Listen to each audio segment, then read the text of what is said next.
Hey guys, welcome to the podcast. Today we had on Lyn Arnhart from TeamLogic IT in Mozambique. We talked about her previous experience in the Army and how she was actually the 10th class of women at West Point. I had no idea about this today, and I've known Lynn for like 9 months, so that's crazy. Um, we talked a lot. AI kept coming up and kind of the dangers of AI in terms of cybersecurity. We talked about organizational optimization or task optimization. So got a little bit into that. And yeah, a lot of it ended up being Lynn's story about the Army. And yeah, let's get into it. So Lynn, you own TeamLogic IT in Mozambique. So talk to me about this. How'd you get your start and what led you into IT? So it's an interesting story, kind of. So I was in the Army for a lot of years. I was stationed down at Central Command, and one of the things that I saw there was what international terrorists and international narco traffickers were doing in the cybercrime arena. And I saw how it impacted government at a national level. And there was a day when they used a denial of service attack to take down our outward facing website. And I found that kind of scary. And I was like, if they're doing this at a national level, what's going on with small business? Small business powers our economy. How many times have we heard that? Small business powers a $6 trillion US economy. And who's protecting that? What's being done about that? As I left the service, I spent a lot of time thinking about what I wanted to do. And I have a doctorate in operations research. I love the field. I love the mathematical modeling. I love the problem solving. I love looking at problems logically. And I applied some of those skills looking at what is it that I want to do. And it came back down to, I'd really like to be my own boss, to own my own business, to move back home and to make a difference in the community. And I started thinking about small business ownership. And if you think about small communities don't exist without business owners. When the businesses start closing up shop, small communities go away. And I wanted to be somebody who could enable those businesses to stay, to thrive, to grow. And when I started thinking about, okay, what kind of business do you want to do or be in, and in order to do all of those kind of things, I kept coming back to what skills do I have and what skills do I need. Skills that I have, I've been in leadership since I was 22. So I've been doing that kind of management and leadership for a long time. I understand numbers, I understand logic, I have a background in strategy, goals, assessment, planning, putting those things together in order to accomplish, whatever we set out to do. What I worried about was sales, and I worried about marketing as well, because those were not skills that I thought I inherently had. Um, I went to a Service Academy career conference. I talked to a lot of people there, and they talked about different types of jobs that were in sales, and it made me realize that for a long time in the Army, I was really doing inside sales. I was taking the studies and analysis that we put together and selling it to senior leadership throughout the Army and the Department of Defense. So I could sell stuff, I can talk to people, I can explain solutions to problems, which is what selling is. So I was like, okay, I still don't know marketing. And along the way, I spent some time studying entrepreneurship as well and realized that I did not want to start something from the ground up and develop systems because of the high percentage of entrepreneurships that fail, or entrepreneurial new businesses that fail. And it made sense to me to examine what was available in the franchise realm where you can take a model that's been proven and been around for a number of years and use that structure to create a basis of business for you. So then it came back to, what do I want to do? What kind of business do I want to be in? And I started looking out at what, not only what was out there, but what was top rated across the franchise world, what franchises had won awards, why they had won a, won awards, how restrictive they were, what the fees were. And I took my background in analysis and put all those things together and created a ranking of franchises that I was interested in. And in order to maximize my time, I decided, rather than try and compare all of them, I was going to start at the top of the list and work my way down and just use the criteria that I had outlined for if one uh, franchise didn't meet my requirements, then I would set that one aside and start investigating the next one until, I either found something that met all my requirements or until I had the information on the ones that I was looking at where I could compare and contrast them. I started with TeamLogic IT. I never found anything in the model, in the setup, that did not meet any of my criteria. Anything I looked at for them, um, they were, I thought, extraordinary in, and since that time they've done nothing but got better. And so that's what led me to IT, the ability to really protect small business in my community, make a difference in my community while being my own business, my my own business owner. And a lot of times people will ask me, well, Lyn, were you in IT when you were in the Army?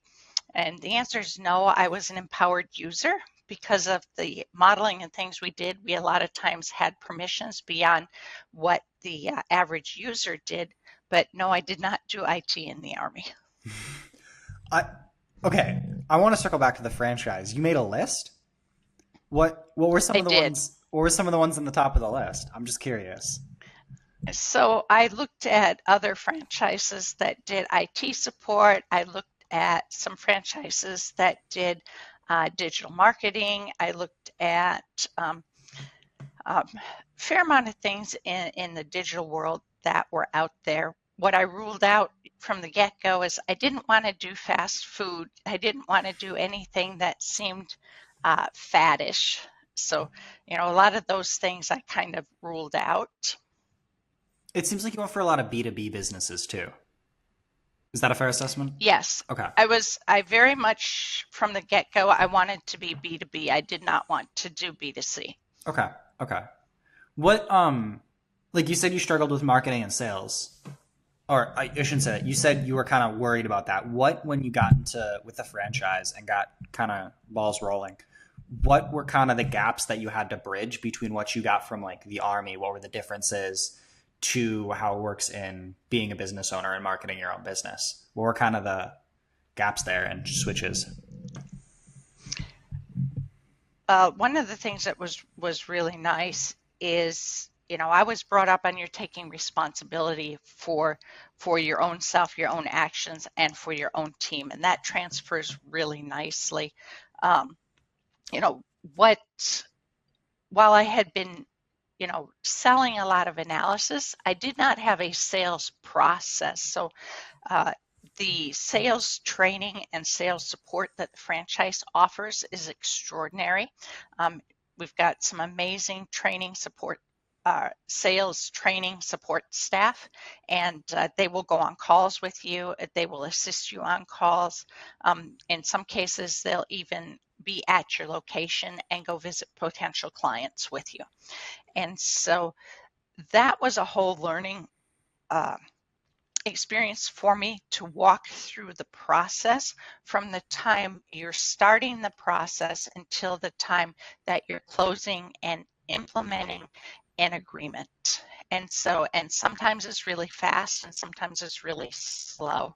And so learning that process and learning how to reach back and shape that and approach that was all new for me. On the marketing side, it's how do you get people to come to you, consider you, talk to you? How do you build that brand that establishes your credibility?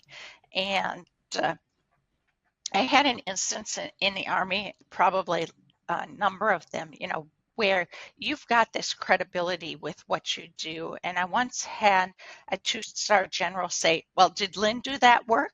"Yes, sir, I did." He said, "Approved." He didn't even make me go through this whole sales and briefing process to run him through what I did. He'd seen the read ahead. He was happy with the work. And, you know, a 30-minute meeting turned into a 5-minute meeting because as soon as he knew I did the work he was comfortable with without all of the background pieces of it. Yeah. And so that's a credibility that I seek to build with my clients and with my potential clients and even within the business community. The fact that, I want to, uh, you know, tell it like it is, be honest, upfront, and trustworthy, you know, and be able to advise my clients with respect to their IT. Yeah, it's crazy the amount of people that I see, not just in like, I would say specifically in marketing in general, of they get so fixated on the marketing that they completely disassociate from the branding portion of it. So they're just constantly trying to sell it. They're constantly trying to sell. They're like, oh, we can help you with this. We can help you with this. But they don't think about it from a client's perspective. And so, like you're saying there, it's very important to think about your client because at the end of the day, if you can't get the client, at least in my case, results, and for you, you can't give the client peace of mind, right? It's just there's no point for them paying for it, and so you're going to lose that credibility, that brand, that association with what you want. Right. And there's times where if I'm not the right fit for a client, I need to be upfront with them and say, you know, I'm not the right fit for you, or, you're not my ideal client. If you want me to do this for you, I will, however, there's certain things that you need to understand with respect to how we work together. Those pieces of things. I had a call with a client where they've had some turnover, and that's normal in businesses. But what happens on my end is we sometimes get a different point of contact for our service support agreements than we originally had started with. And so when that happens, there is a whole new process of building that familiarity, of building that credibility, but also helping them understand how we work and what they can expect. And if they've not worked with an IT support company before, you sometimes have to explain that working with a help Oh, desk is sort of like oh. going to your doctor. It's a practice, meaning that when an IT problem occurs, um, you first see the nurse or the nurse practitioner or the physician's assistants, and they diagnose the common problems and treat for the common problems. And then it gets, referred to maybe a regular doctor as a problem gets more difficult or that doesn't, resolve the symptoms. And if that doesn't resolve the symptoms, then you get referred to a specialist. And it's a process. IT is very much the same. Most calls start with a level 1 tech. And if a level 1 tech can't resolve the problem, he elevates it to a level 2 tech. A level 2 tech will elevate it to a level 3 tech if it cannot still be resolved. And with the franchise model, we're really fortunate because we've got 300 locations across the country and more than 1,000 technicians that we can tap into. And we've got a community forums that we use to deal with these kind of problems. So let's say that you have a new office that's never done a server migration and they need some expertise. They can reach out to the network and either get advice, guidance, best practices on how to do things, or we can even outsource to other folks within our network and bring in that expertise to help us do, some of those harder jobs where we may not have the in-house expertise. That is a really big advantage of franchises, of the fact that you have that support as well. It's like a safety net. Whereas, like you said, entrepreneurs really struggle. I'm sure struggle with that, and that's part of the reason they fail. They don't have that safety net, and so if you fall all the way. Whereas, like with the franchise, you only fall like 3 feet, kind of And thing. so, and it's kind of like, being on a rock wall and you slip a little bit, right? If you've got another ledge you can grab onto, that's what all of the support that's out there is. It lets you readjust and then continue to progress. Hey guys, Brief Cut from the podcast here. Just wanted to let you know I do have a newsletter in addition to the podcast. This is just to get you guys the best up to date marketing information. It's a 3-2-1 style. You're going to get 3 marketing tips or digital marketing tips every week. You're going to get 2 summaries of articles that's happening in the industry, whether it be what's happening with Coke, CMOs, that type of thing. And you're going to get one of our personal client case studies to show you what we're doing for clients, maybe what you can do for your clients. So again, feel free to subscribe to that. It's going to be linked in my description, also in the caption here. So feel free to go check that out, subscribe to the newsletter, and have a great time. Back to the podcast. Oh, you're back. Hello. I'm here. So I saw it cut out for a minute. On kind of just like a switching of topics, I know. So I found a so you want to say a journal that you wrote called "Are We There Yet?" and it kind of goes on about best practices for assessments, kind of to see how you're doing in terms of trying to be objective success or objective failure, and trying to gauge that and best practices for that. Do you want to walk me through that? Kind of a Absolutely. So there is a whole, well, let me back up a minute. So I mentioned that have a doctorate in operations research. Operations research is a profession that originated in the military and within several other industries about the time in World War II. And there's a premier book about it is by Phillips and Morris, and it's out there and published in, I think, the early 50s. But it documents some of these techniques they started using. So they started using some of this mathematical modeling in World War II to do things like zero in radars on how to find incoming planes, use sonar to find enemy U-boats, how to get ships and supplies across the ocean, those kind of things. And since then, it's been broadly used across the military in a number of different fields. And we actually have what's called Military Operations Research Society, which is a military professional organization that's similar to INFORMS, which is the civilian professional organization. And so in that, one of the fields is assessments, and I'd been part of the assessments community of practice for quite a while, and I had a couple of colleagues that I worked very closely with. Dr. Marv King, who's my co-author there, is one of the folks that I've written extensively with, and we were continuing to see across different commands just very poor practices in terms of evaluating where we are in accomplishing strategy. So a strategy is typically your overarching thing that you want to accomplish. And underneath that, you may have objectives, and underneath there may be intermediate objectives. And you can continue to break that down into individual tasks. And so when you look at assessing whether or not you're achieving your strategy, there's a number of different ways of looking at that. There's are you accomplishing your task? Are you accomplishing your objectives? And so there's always a pressure to show progress.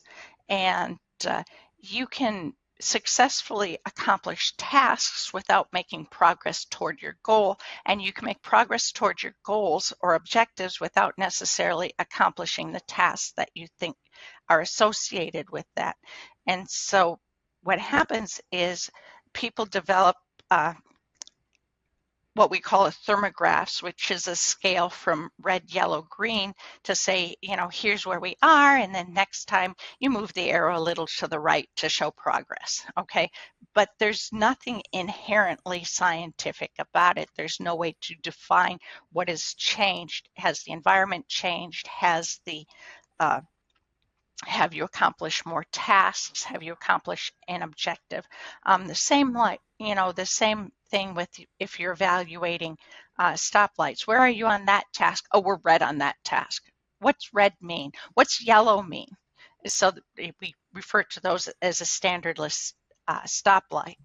So the same things that happens is you also get okay, rate this on a scale of 1 to 100. Where are we in terms of, accomplishing this task? Well, we were about 63 last time. We're 67 this time. What's changed? Well, what's the difference between 63 and 67? What's the difference between 34 and 35? There's not an inherent difference between those, and you can't really do a successful rating. When you think about how you get things done, there's better ways to assess progress. And two of the ways we like to talk about are gap assessment and strategic questions. So a gap assessment looks at, okay, if we're not accomplishing this, why are we not accomplishing it? Is it a question of capacity, or is it a question of capability? Do we not have enough of what we need to get it done, or do we not have the right things that we need to get it done? And so you can look at it that way. You can also create what we call discrete bins of accomplishment. So if you took the whole entire environment and you said, here's our strategy goal, here's our endpoint, and then here's the worst possible environment. Let's define discrete sets of environment or buckets of environment between the worst possible and achieving what we want to achieve. And then let's outline the indicators, very specific indicators that all need to be met to move from one bucket to the next bucket. And then you can show progress in discrete elements. And because you've defined what those factors are, let's just say we have 4 buckets and we're in bucket 2. We want to move to bucket 3 because bucket 4 means we've accomplished our goal. But we've got 4 discrete pieces of evidence that we need to show we've accomplished to move from bucket 2 to bucket 3. And there's one of those that's not being accomplished. Then you say, okay, why are we not accomplishing it? What's the gap associated with not accomplishing it? And that helps you run down where the problems lie and address only those problems, because you can move further ahead in all of your other discrete areas, but until you've accomplished that one, you can't move from bucket 2 to bucket 3. And then the other thing we like to talk about a lot is strategic questions. So strategic questions is a process of sitting back and outlining, going through the thinking process of what matters and what needs to change. And in a lot of ways, it fits right together with gap assessment, because it's asking those pointed questions about operations and environment and how they're related and how they're impacting one another. And along that line, you can also use, it's called, I'm drawing a blank on the name, but it's a set of theories, theories of relationships of how things are related. And you can look at these theories, and if I posit if this, then that, then I can look at it and say, is this an if and if only, or is this an if this, then that? So what if this happens without that? Then what does that show me? And so and Marv and I have written about this as well, and we've got chapters in a couple of handbooks. So we've written in the handbook of military operations research, and the second edition of that should be coming out shortly. And we've also written in. There's another book we've written in. Plus, I also have written a chapter in a third book on presenting analysis, and so um, that's kind of the assessment piece of things in a nutshell. Is you can't do everything all based on numbers and all based on metrics. You have to use the numbers and metrics together with the observational data. The qualitative and quantitative fit together to create the full picture. One without the other is always incomplete and never tells a full story. Yeah, I think so. This kind of got me to thinking of like programmers because I think that's something that they need to get better at of being able to show what they're doing. Because I feel like every time a programmer is working on a project, they're like, "Yeah, I'm working on it." I can't prove to you because it's not working. But like having that idea of, I really like the bucket one. That one really clicked with me. Of like, this is phase one, so like this is what maybe this function does, or in a programming context, you would say this is what this function does, and here's it working because you're testing it anyways as you're building it. Yes, you don't have the full Right. project, but you can prove that that specific function is working, and so you can kind of prove at each, whether you want to do function, whether you want to do file or whatever, however you want to break it up, right? You can prove that it's actually working versus going full project. It's not done yet. Right. Like I can. And so if you look at it in terms of like object-oriented programming, right? And you break your programming up into modules. The first piece runs the loop, the second piece runs the algorithm, third piece analyzes the output, the fourth piece puts it all together. Exactly. Exactly. And then you get that one Lambda function that you're stuck on for like 48 hours and you still can't figure out what's going on. Know how that works. Sleep on it. Yep. And sleep on it for like a week. Move on. It'll pop in your brain eventually. That's been my experience. You've got those problems, your subconscious will continue to work on those. You wake up in the middle of the night and go, I got it.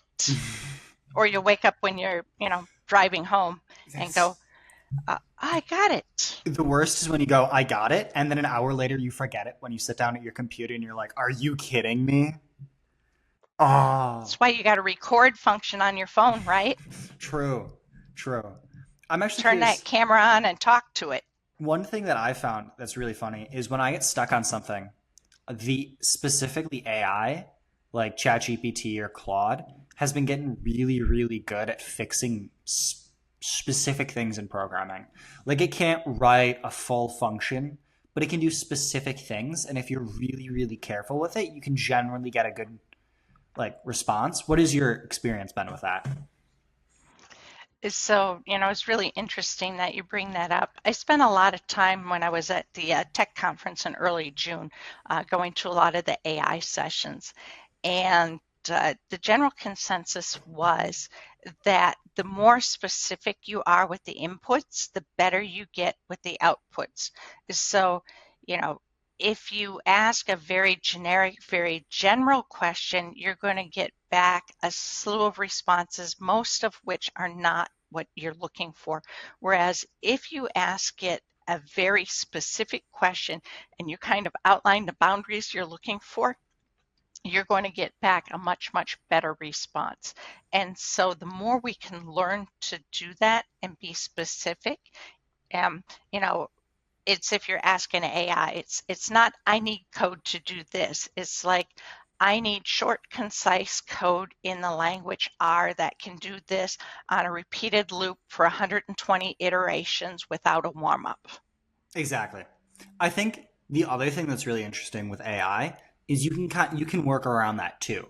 So you can say build me this. So let's say I'm trying to build a function for a website and I need it to take something from a cart and I need it to categorize it with a cookie in the browser. Okay. So first off, you can just ask it to grab the cookie in the browser. instead of asking it for the entire thing, and then you go through each individual step of that. And generally the AI will get it right if you do that, but it won't get it right if you ask it generally just to build a function like that. It'll screw something up. Because you're asking it to do too many things, I think, at once. And AI is only as good as the data that it's been trained on. It doesn't, it doesn't in and of itself learn. It learns because other people have asked it to do stuff. And when you're asking it to reiteratively do things, it's learning how you're asking to refine things. And so that it then will learn eventually that your initial question really meant this refined version eventually, but it doesn't know that until it's seen that multiple times from multiple different entities. But when you're very specific with a very piece of it, AI, I need you to grab the cookie from the browser and paste it here.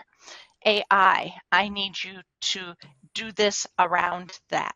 I need you to do this. And you could build your whole entire function a piece at a time by asking the AI to do that for you. And then,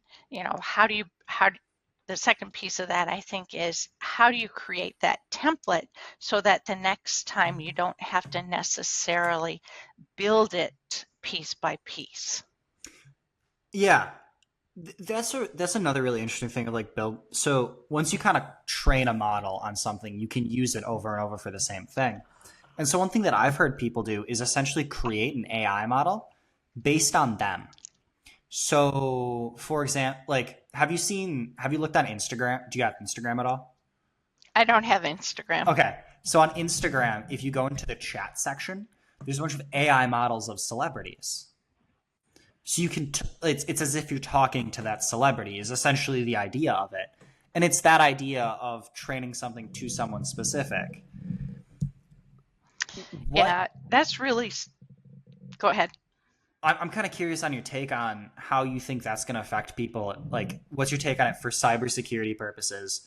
What's your thought on like what's your thoughts on thoughts on it in general?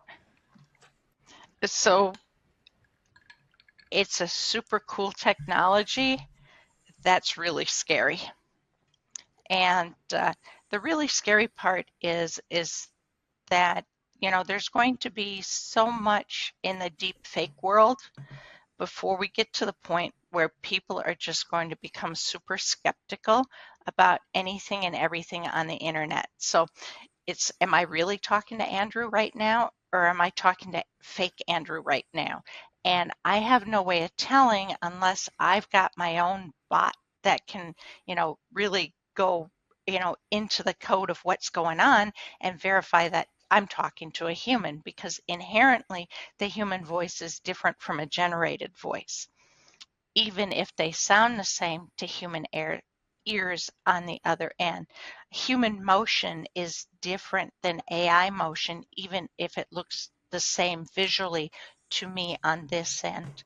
And so until we've got the ability to create that kind of verification, and I think that that would be an amazing thing to, let me sign into Zoom. Okay, now Andrew, put your finger in the finger spot so I know that I'm talking to the real Andrew. People are going to become pretty skeptical, and I think that's going to be worse for a lot of things before it gets better. I think it's going to be really But scary, especially with social media, because there's already popping up like accounts. I think this is more popular on like TikTok, but essentially these AI generated accounts or models and whatever that are getting relatively popular. And it's almost impossible to tell. It is scary. Like I scroll past on TikTok and I'm like, oh, this is interesting. And it's like, oh, this is an AI person. And I'm like, are you sure? Like that? Are you sure that's AI? So it's genuine. It's scary already, which is a problem in and of itself. because it looks genuine, and you have to look for those, minute cues that unless you're looking for them, you're not going to see them to understand that it's AI or not AI. And there's so many places where it can be used for bad.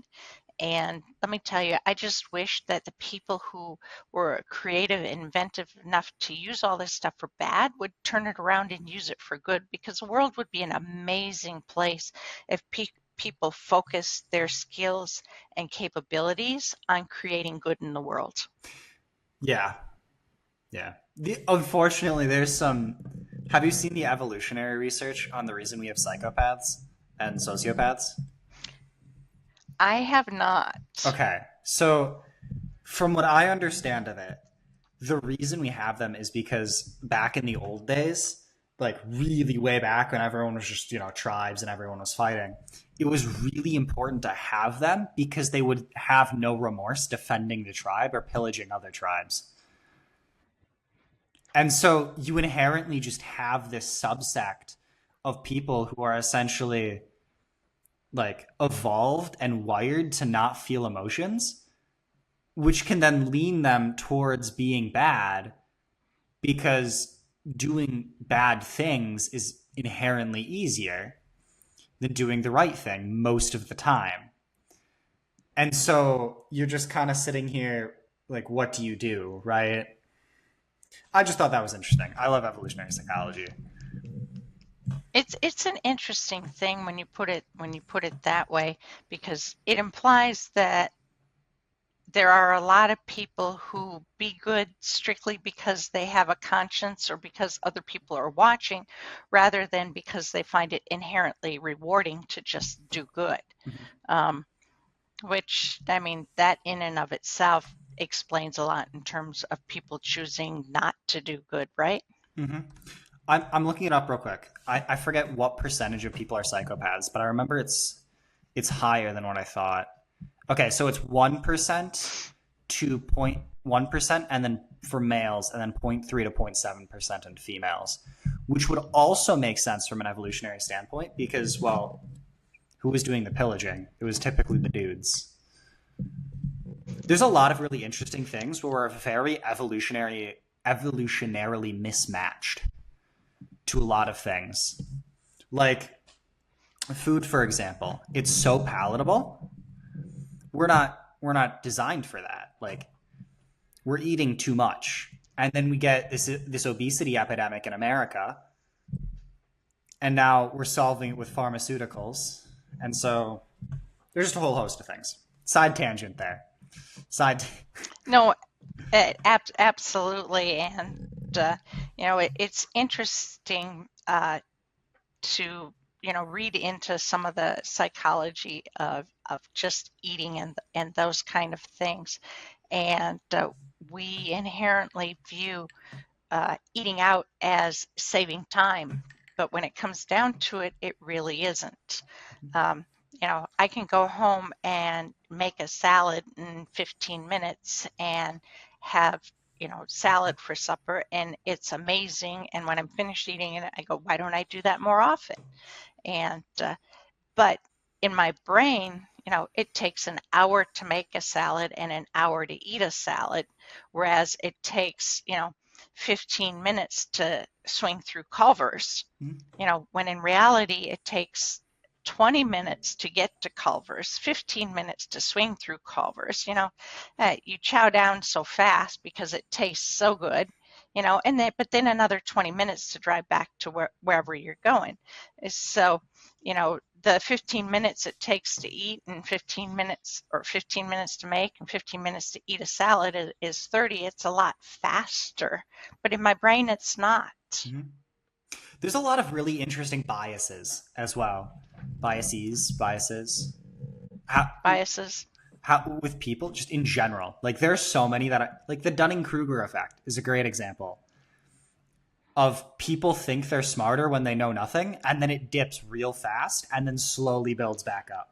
Like I find that so funny. And then you see it and you're like, oh, this is right. Oh.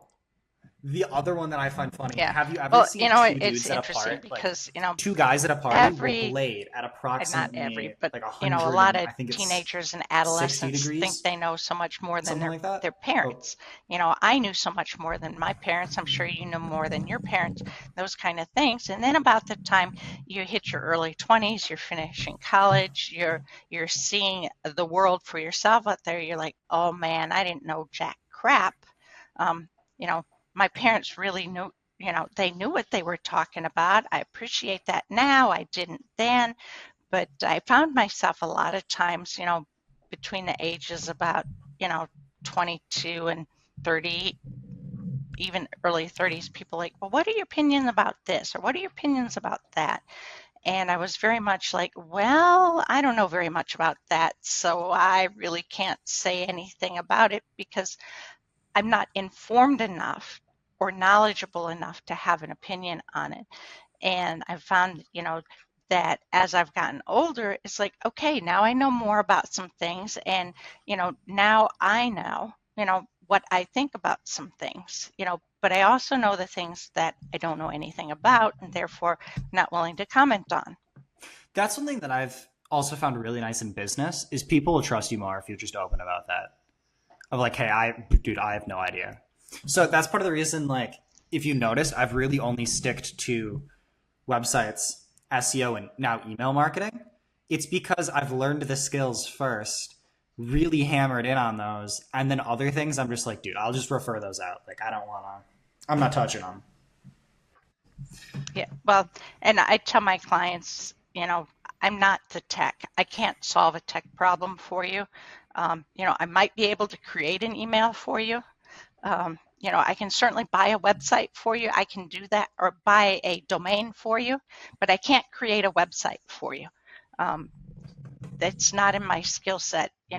I'm the business owner, and my job is solving your problems, and part of that is hiring the right people with the technical skills who can tell you what the 0.255 in an IP address means, because I don't know that. Yeah, it's so crazy to me as well how many business owners own a business but then know nothing about the business. Like I know you know a decent chunk about IT, but there's so many people out there who own a business that they know nothing about. Like a coffee shop, not a clue how to make an espresso. Like it's so interesting to me because those are two completely different skills that I've always associated together of like the assumption that the business owner knows something.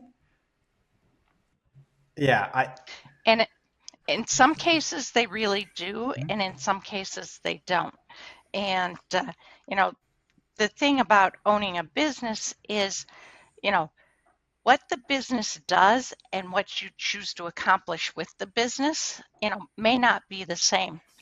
And the bigger the business is, I would say the less the owner knows about the actual business operation.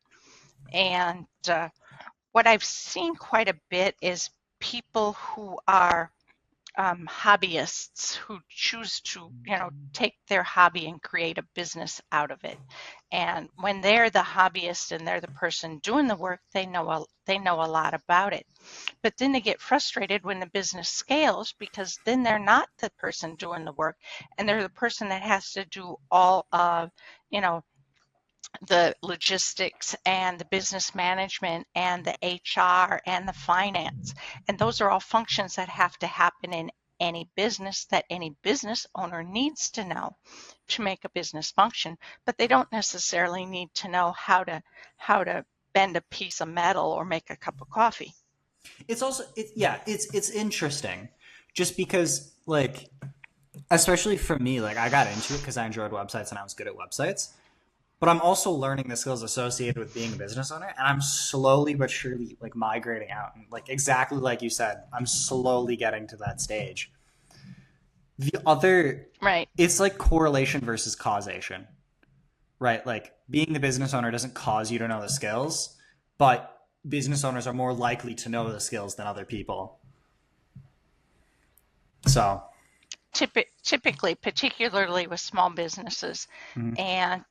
And also, I think if you're doing the sales side of the business, you have to be able to know what the business is doing in order to talk about the solutions that a business is providing. Mhm. Because any business needs to provide solutions for its customers, any employee needs to provide solutions the for whoever hires them. Yeah. So if a, a technician is providing a solution to my IT skills gap, me as an IT services provider is providing solutions to a business that needs IT to run their business profitably. And the business that I'm helping, if they're a construction business, they're building something, that's a solution they're providing for somebody who needs something built. An insurance broker is providing insurance to cover a gap for whatever type of insurance it is that they're providing. And so if you look at it that way, the more you know about the business, I think the better you understand what's going on. And I think the more informed decisions you can make, the better you understand the business model as well. Yeah, I 100% agree. That's also the other thing is you can make more exceptions, especially when you're because you know the reason why everything is operating the way it is. Whereas if you're like your higher level, you know it operates this way, but you don't necessarily know why it operates that way. And not only that, you don't necessarily know the history on why decisions were made that got you to where you are.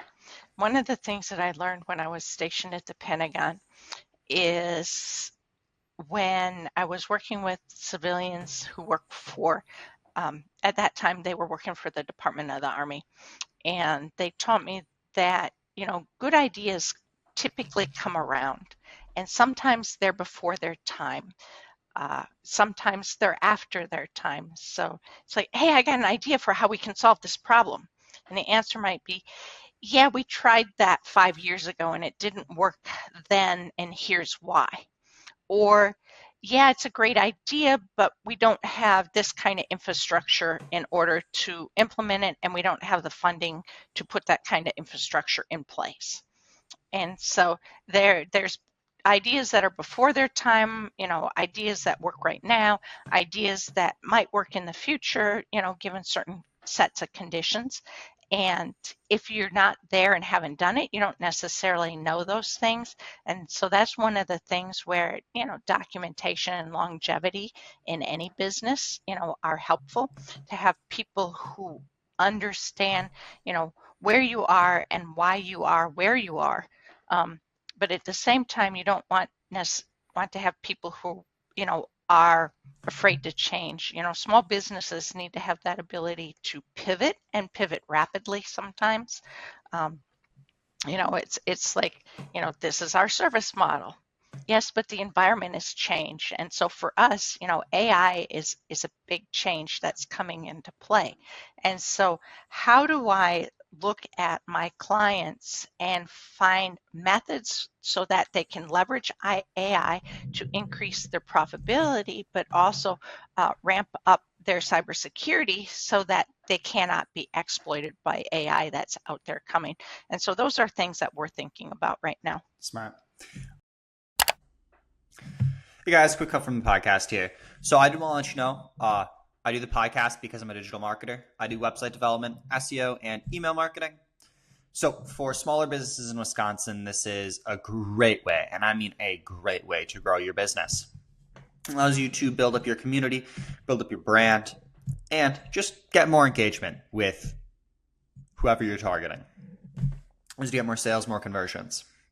So that being said, I did want to just plug it. Feel free to check out my Calendly. My website's also going to be down below, as well as a way to contact me with my email. So all of that being said, feel free to schedule a call with me on Calendly or check out the website, whichever one floats your boat. And looking forward to hearing from you. Back to the podcast. So I also kind of wanted to ask you, what are the cybersecurity risks of AI?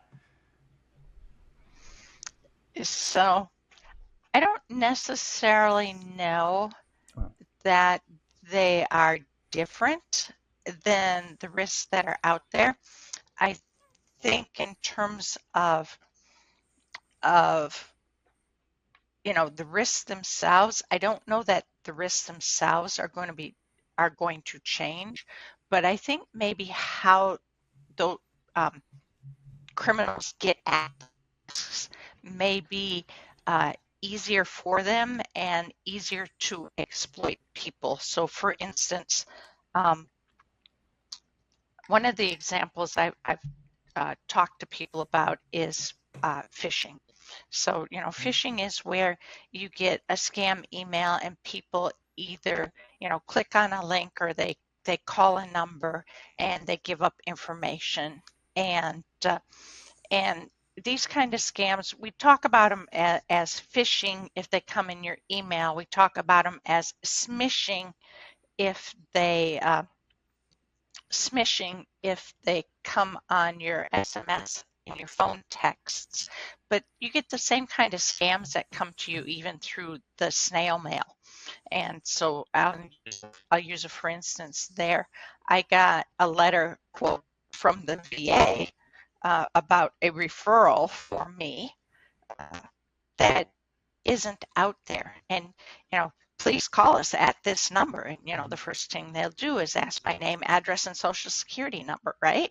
And then they'll start, getting information on me.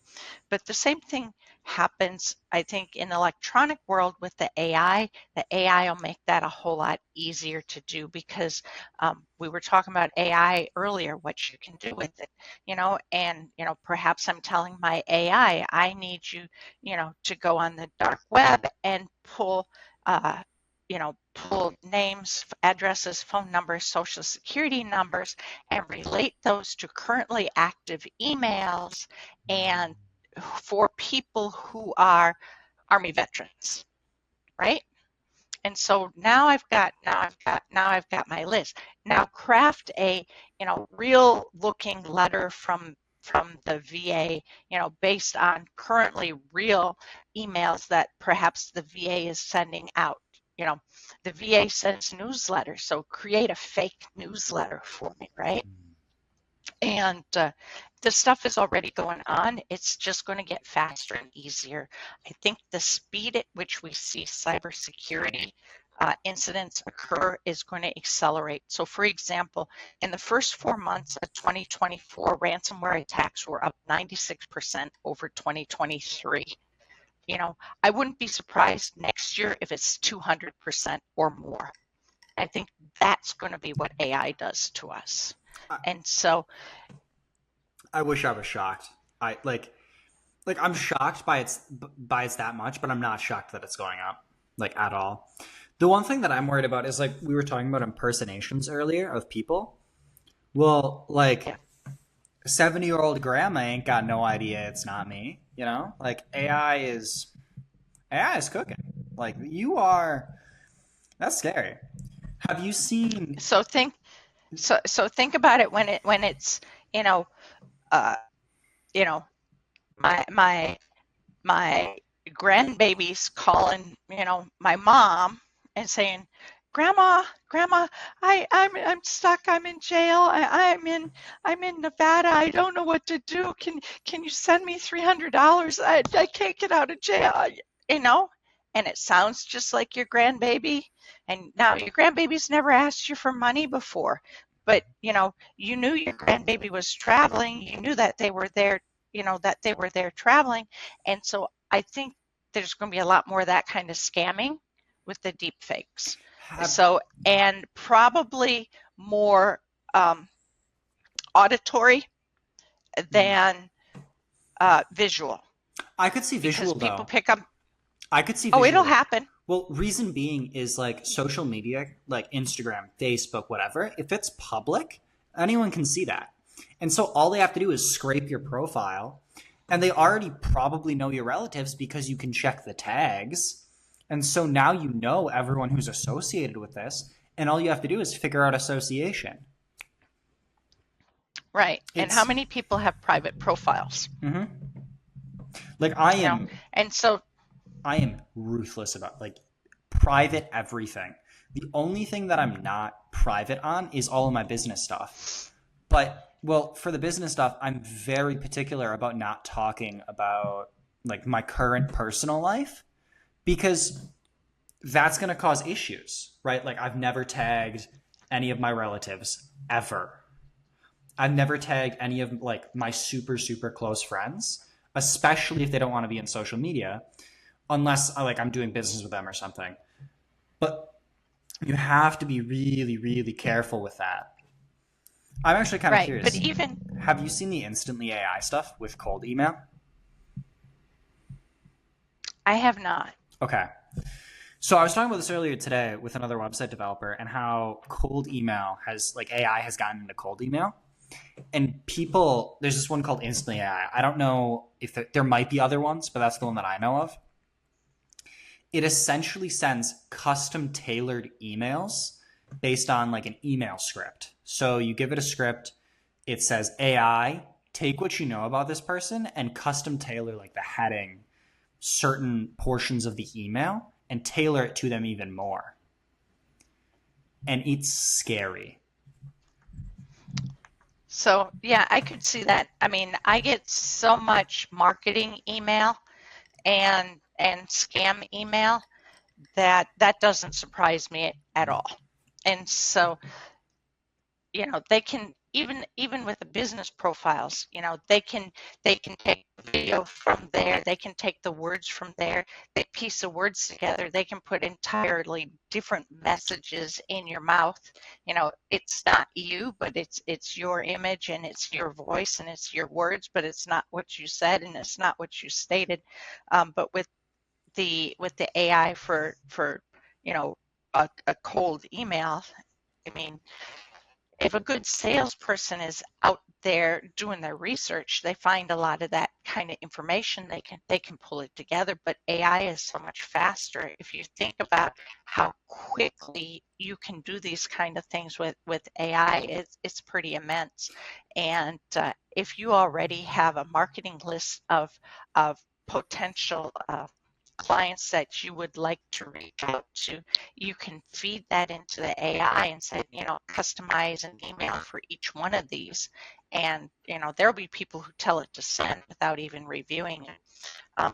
I see people all the time who are scraping probably LinkedIn, and they send me emails and they've got my name wrong, or they've perhaps they've scraped all of the TeamLogics, and I get an email for TeamLogic IT, in other states, and it happens to me repeatedly where people don't, salespeople or market, these are really probably marketing people, they're not verifying that their stuff is correct before they send it out. And, for me, that automatically goes in the delete and block uh, bin, That's because these people are not professional enough and not detail oriented enough to do a good job, which makes them really easy for me to weed out. However, if if it's a case of you've got AI doing it, you know, AI, if it's well done, doesn't make those mistakes, makes it a lot harder to weed out. I find it so funny with the email marketing thing too, because so many people just want to scrape lists and then email blast. Well, here's the reality. Mm-hmm. Sure, fine, you're gonna get sales off of it. Like I'm not gonna discount that. It'll work. Don't get me wrong, but you're destroying your credibility. You're destroying your brand with it because you're saying I don't have you like you're not saying this directly, but like you're implying that you don't have a strong enough brand that people aren't coming to you. So you have to constantly cold outreach. And it's one thing to like cold outreach like every couple months or so. But it's another thing to just constantly cold call every single day because it's telling you that you don't have great credibility. Like I always laugh with when someone's constantly trying to outreach and then you look at their churn. Because 9 times Right. out of 10, if they have a really, really high cold outreach, they also have a really high churn. I It's true. my last thing that I wanted to kind of talk to you about was what got you into the army. I know I was reading just an article and it said you kind of cited this quote, the 70s and 80s army slogan of "Be all that you can be." So, like, what got you into the army with that? Doesn't that resonate with you? Yeah. It still resonates with me. Be all you can be. Mhm. What more can I do? How can I be more? How can I do more? How can I make a difference? How can I be the best person that I can be? Um, those are amazing and exciting things to think about. When you couple that with, I wanted to go to college really, really badly. I was a class valedictorian. Um, my my parents had gotten divorced when I was small, and my mother had remarried when I was, I think, right before third grade. My stepdad was very old-fashioned and told me, "I'm not paying for you to go to college." And I'm like, "But I'm going to college." And I didn't think it was an issue until I got to a point where he refused to fill out a FAFSA. Nobody needs to know about my finances. You know what your likelihood of getting financial aid if your parents won't fill out a FAFSA? Zero. Zero. You get nothing unless you are an independent. So if you go to the Department of Education and research, uh, independent, uh, um, I forgot what they call it, but in order to be independent to go to college for the consideration for financial aid, you either need to have been on your own and you're past age 26 and you've been self-supporting, or you've been in the military and gotten out of the military, or you've legally went to court to have yourself declared independent from your parents.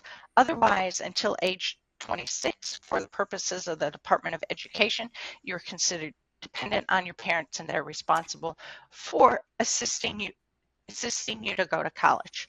Um, Through the Army also advertised the Army College Fund, and I'm like, okay, the Army's not only be all I can be, the Army will enable me to go to college. And then um, when I was at school, they had a cadet from West Point come to my school to talk one day, and I was the only one from my school that went to go listen to him.